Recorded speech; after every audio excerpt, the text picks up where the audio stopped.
Baik, kita lanjutkan. Untuk bahasan kali ini adalah terkait dengan metode Porter's Five Force Analysis.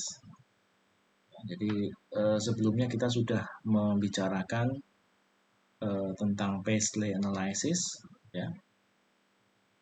Dua-duanya ini sama untuk mengidentifikasi external environment atau faktor eksternal organisasi, ya. Nah, bedanya di mana antara Paisley Analysis dan Porter Five Force, ya. Jadi di sini analysis used to consider external business environment, but it has different focus from Paisley analysis. Ya. Jadi Porter Five Force Analysis ini lebih fokus, ya, fokus on potential source of pressure within an industry. Ya. Jadi lebih fokus pada suatu potensial resource untuk menjadikan satu pressure bagi suatu industri, tekanan buat industri. Ya, jadi kalau Paisley Analysis pada pertemuan yang lalu, ya, itu ada politik, ya, kemudian juga ekonomi, socio-cultural, teknologi, law, and ecological atau environment, ya. 6 areanya. Sementara di dalam Porter Five Force ini dia mengelompokkan, ya, ke dalam 5, ya. Yang pertama yaitu industri kompetitor, ya. Kemudian yang kedua adalah new entrants, ketiga adalah substitutes, keempat buyers, dan yang kelima adalah suppliers. Jadi ini sangat lekat dengan industri, bisnis dan industri. Ya. Nah, di sini kita bisa melihat bahwa digambarkan bahwa di dalam setiap industri atau bisnis industri, ya, itu pasti ada industri-industri kompetitor, ya. Ada industri dengan bidang usaha yang sama yang menjadi rival atau kompetitornya, ya.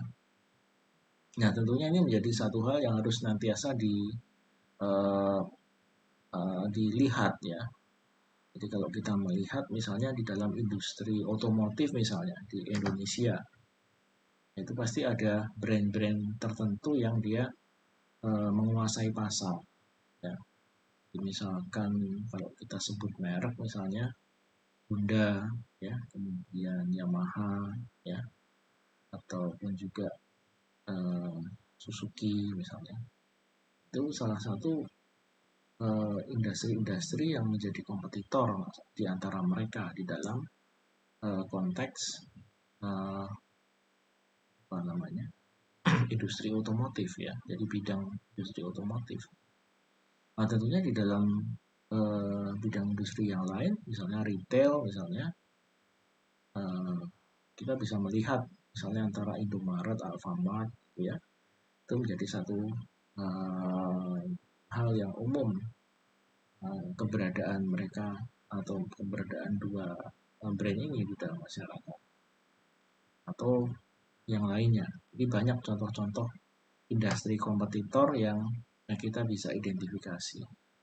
Di industri kompetitor ini menjadi satu hal yang harus senantiasa diperhatikan. Kalau dia melakukan program apa, kita juga harus buat program apa, misalnya seperti itu, ya.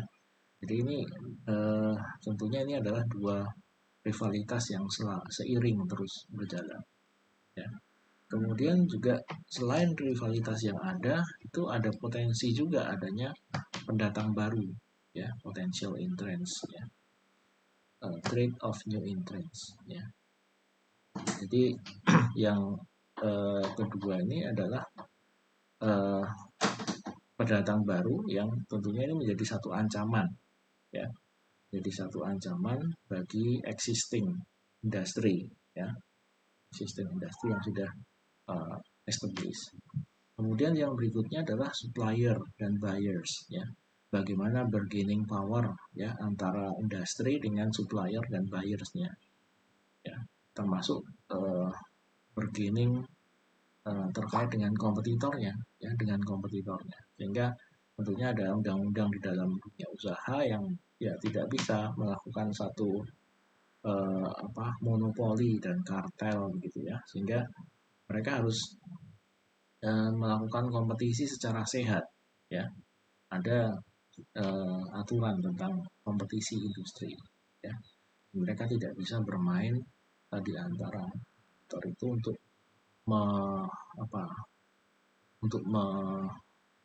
mengatur harga dan sebagainya. Nah, kemudian yang berikutnya ini adalah substitute ya. Trade of substitute product or services. Jadi ada potensi-potensi bahwa suatu produk dan jasa itu pada waktunya itu akan tergantikan dengan produk dan jasa yang lainnya ya. Misalnya kalau kita menggunakan telepon rumah ya, sekarang jarang yang menggunakan ya, mungkin selain perkantoran ya. Kalau secara personal dia akan menggunakan telepon seluler. Yang juga banyak dulu misalnya kamera film ya, itu sudah kemudian tergantikan dengan kamera digital.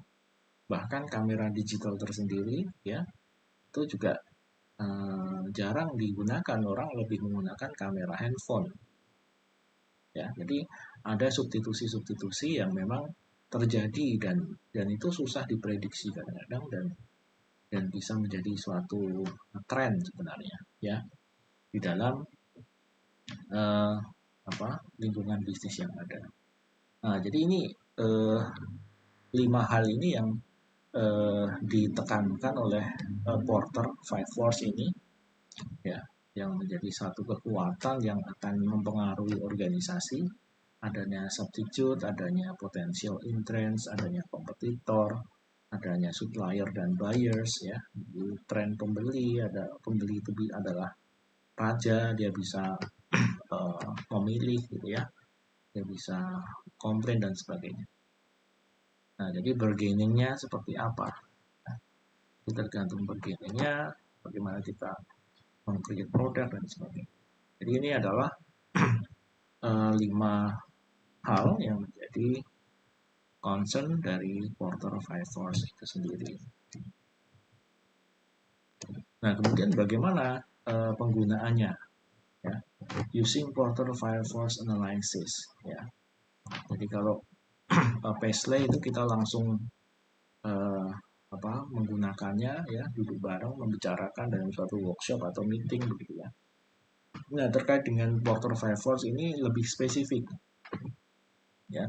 Jadi yang pertama kita harus melihat dulu ya, domain industrinya apa ya.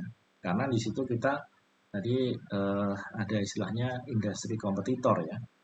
Industri kompetitor itu biasanya di dalam satu domain industri yang sama. Jadi misalnya industri retail, industri kesehatan, industri pendidikan ya, industri retail ya, otomotif dan sebagainya. Jadi kita perlu melihat dulu domain bisnisnya itu apa ya.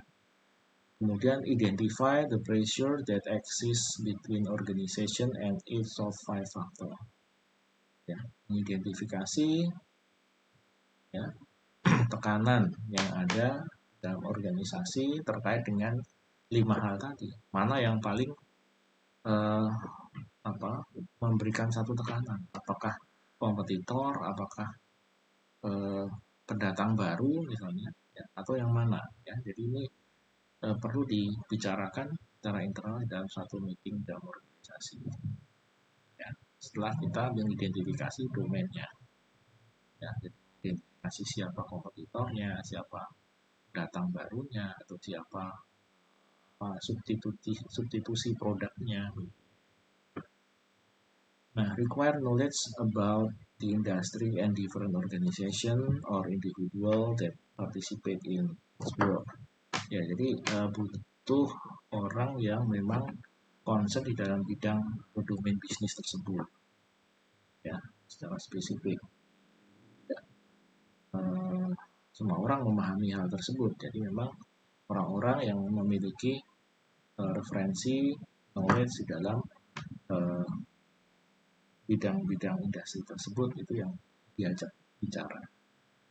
Substitute product can be difficult to analyze and possible can be missed. Ya, jadi ya, produk pengganti ini kadang susah dianalisa dalam konteks ini karena ini adalah satu bentuk produk innovation, ya. Jadi hasil inovasi misalnya, atau hasil penemuan baru yang kemudian menjadi tren dan sebagainya, sehingga bisa menggantikan karena adanya teknologi baru, adanya satu ide baru, konsep baru dan sebagainya. Dia bisa menggantikan produk atau layanan yang lama. Nah, ini sebenarnya bisa dilewatkan, tetapi juga harus bisa diantisipasi juga, atau harus diperhatikan juga adanya kemungkinan-kemungkinan. Ya, ini untuk bagaimana menggunakan Porter Five Force Analysis. Ya. Jadi pendekatannya dan penekanannya berbeda dengan Paisley Analysis. Oke, itu untuk Porter Five Force, ya. Selanjutnya nanti kita akan membahas tentang MOS Analysis. Sampai jumpa di video berikutnya.